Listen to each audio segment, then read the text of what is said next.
आपने खरगोश और कछुए की कहानी तो सुनी होगी, लेकिन पूरी नहीं। चलो मैं आज आपको सुनाता हूँ। खरगोश और कछुआ रेस लगाते हैं।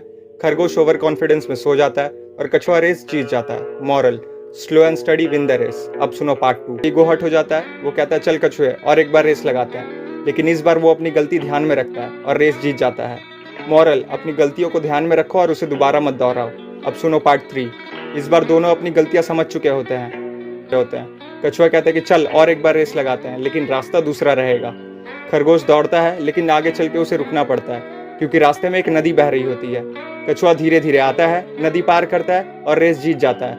मॉरल, अपनी स्ट्रेंथ के हिसाब से ही अपनी स्ट्रेटेजीज बनाओ। और अब सुनो पार्ट 4। और दोनों एक दूसरे के स्ट्रेंथ और वीकनेसेस को जान चुके होते हैं। वो दोनों कोलैबोरेट करते हैं। जमीन पे खरगोश के ऊपर कछुआ और नदी में कछुए के ऊपर खरगोश। कम समय में रास्ता पार। मॉरल, कंपीट नहीं, कोलैबोरेट करो।